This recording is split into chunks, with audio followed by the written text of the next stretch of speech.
Hey guys, assalamualaikum. A few moments later. Hey, hola Indomax, Indo Magazine. Kejar MEF 2024 Marinir ya. Mantap, Jos. Kali ini yang pertama datang dari pemenuhan kekuatan pokok minimum atau MEF, Minimum Essential Force TNI Angkatan Laut, yang kabarnya akan menambah banyak alutsista baru, bos. Tak main-main, untuk memenuhi MEF ini, TNI Angkatan Laut pun menargetkan harus memiliki 182 unit kapal perang, 8 kapal selam, 100 unit pesawat udara, dan 978 unit kendaraan tempur, bos. Bukan kaleng-kaleng. 978 unit. Di dalamnya lagi, untuk marinir TNI Angkatan Laut pun ternyata juga memiliki target MEF-nya sendiri, bos, yang kabarnya juga akan mengganti banyak alutsista baru. Nah, pertanyaannya lantas rampur-rampur apa sajakah yang nanti mau mereka tambah? Dan apa sajakah yang mau diganti? Serta sudah berapa persenkah targetnya? Setelah ini kita bahas, bos. Kemudian nanti berita kedua datang dari alutsista varian baru PT Pindad dari Panzer Badak, bos. Artinya ada Panzer Badak varian baru nih. Jika Panzer Badak yang lama menggunakan turret berkaliber 90 mm, kini yang baru ada lagi, bos. Hasil kolaborasi Pindad dengan teknologi asing, yaitu Panzer Badak Sky Ranger. Panzer ini tak lagi menggunakan turret berkaliber 90 mm, tapi Panzer ini memiliki senjata baru yang mampu menembak dan menghancurkan pesawat atau target-target lain di langit Indonesia. Pertahanan udara pula Badak ya. Itu dan bagaimanakah spesifikasinya? Penasaran beritanya? Cus, tanpa banyak bacor, mari kita bahas berita lengkapnya satu persatu, bosku. Sky Ranger Gun. Jangan lupa support. Berita pertama datang dari pemenuhan target alutsista baru Indonesia, yaitu untuk MEF atau Minimum Essential Force Marinir TNI Angkatan Laut, di mana kita saat ini sebenarnya sudah masuk MEF tahap ketiga, bos. Dan rencananya ditargetkan akan selesai pada akhir tahun 2024 nanti. Admin kutip dari Antara News yang diwartakan kembali oleh Defense Studies, diketahui bahwa baru-baru ini Kasal kita, yaitu Kepala Staf TNI Angkatan Laut Laksamana TNI Muhammad Ali pun menyatakan bahwa realisasi atau pemenuhan kekuatan pokok minimum untuk Korps Marinir TNI Angkatan Laut tahap ketiga periode 2019 sampai 2024 sudah mencapai 60% untuk personel dan 40 hingga 60% untuk materialnya, bos. Jadi kalau untuk marinir artinya alutsistanya pasti banyak yang bau-bau amfibi nih, bos. Karena pasukan marinir ini merupakan bagian dari TNI Angkatan Laut yang biasa juga bertugas di daratan. Misalnya untuk penyerbuan amfibi dari laut ke darat dan lain-lain. Jadi alutsistanya cukup beragam. Ada yang digunakan di darat dan ada juga yang di air atau bahkan bisa kedua-duanya.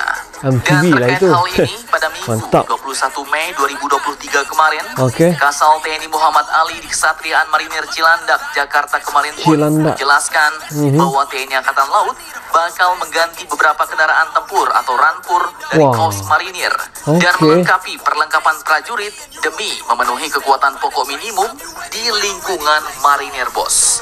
Nah, lantas pertanyaannya, alutsista apakah yang bakal diganti? Ya benar. Oke, masih dari sumber yang sama. Pasukan marinir TNI Angkatan Laut saat ini sebenarnya masih diperkuat oleh beberapa kendaraan pendaratan amfibi yang usianya sudah cukup tua atau sudah kakek-kakek, bos. Di antaranya yaitu yang berjenis BTR 50P, BTR 50PK, BTR 50 PM, AMX 10 PAC, dan LVT 7A1. Sudah tua. Dan terkait hal ini, beliau Kasal pun mengatakan bahwa untuk peremajaan alutsista ini, TNI Angkatan Laut dalam waktu dekat akan melakukan penggantian run ratfib, singkatan dari kendaraan pendaratan amfibi, bos. Seperti misalnya kendaraan LVT 7 yang sudah agak tua, nantinya akan diperbaharui dengan yang lebih baru, ujar Kasal Muhammad Ali. Kemudian tak cuma LVT 7, kendaraan tempur yang juga bakal diganti nantinya adalah BVP 2 yang digunakan oleh Batalion Artileri Pertahanan Udara atau Arhanud Marinir TNI Angkatan Laut, bos. Dan selain itu tak cuma kendaraan tempur saja, TNI Angkatan Laut pun juga akan melengkapi persenjataan perseorangan prajurit dan set alat perlindungan personel terintegrasi atau IPP set. Di antaranya seperti rompi, helm, dan alat komunikasi. Beliau katakan bahwa persenjataan persorangan, kemudian kelengkapan IPV set maupun night vision goggles nanti juga akan semua dilengkapi juga ya. jar Kasal Laksamana Ali. Mantap. Nah, mantap jos nih bos. Dan untuk targetnya, Panglima TNI Laksamana TNI Yudo Margono tahun lalu pun juga sudah mengatakan bahwa target pemenuhan MEF TNI Angkatan Laut pada akhir 2024 nanti adalah sampai 80 hingga 85%. Di mana TNI Angkatan Laut menargetkan bakal memiliki 182 unit kapal perang, 8 kapal selam, 100 unit pesawat udara, dan 978 unit kendaraan tempur, bos. Bukan kaleng-kaleng. Bukan kaleng-kaleng. Luar biasa sekali. Wow. Oke, kemudian berita ini kedua kisah yang tak kalah mantap tank badak seperti ini ya. yang kalian tahu, Pindad sudah sejak lama membuat sebuah kendaraan tempur yang dinamakan dengan Panzer Badak, bos. Panzer Badak ya. Panzer ini pun dilengkapi dengan turret berkaliber 90 mm dan senapan mesin berkaliber 7,62 mm. Namun ternyata kini juga ada yang terbaru. Pindad pun telah berkolaborasi dengan teknologi asing, di mana senjata dari Panzer Badak ini pun telah diubah, bukan lagi dengan turret 90 mm untuk menghancurkan lawan atau musuh di darat, tapi varian terbarunya bakal dilengkapi dengan senjata pertahanan udara, bos, yaitu kubah bersenjatakan kanon anti pesawat yang dinamakan dengan Rampur Badak Sky Ranger. Admin kutip dari banyak sumber berita berikut, Rampur ini pun adalah hasil produksi kolaborasi antara PT Pindad Indonesia dengan perusahaan Oerlikon Contraves dari Swiss, anaknya perusahaan Rheinmetall Defense Jerman, bos.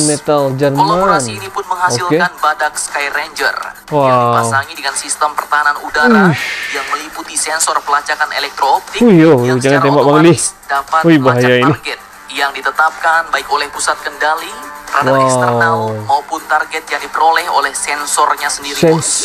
Sistem sensor pasifnya ini pun terdiri dari kamera inframerah, kamera TV dan pengintai laser, di mana sistem Sky Ranger ini pun kabarnya sanggup beroperasi di segala kondisi cuaca, siang ataupun malam hari.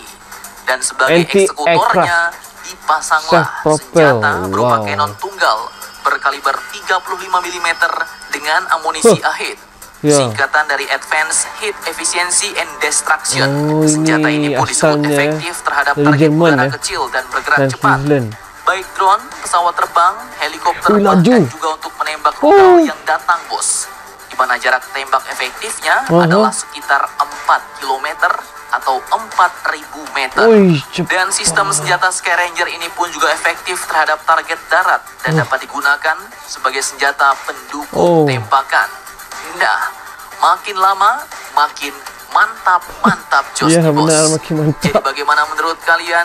Jangan lupa komentar, tetaplah kalian barbar dan jangan santuy terus. Demi Indonesia Maju, salam Indomax, Indo Magazine. Terima kasih Indo Magazine. So itu dia tadi guys,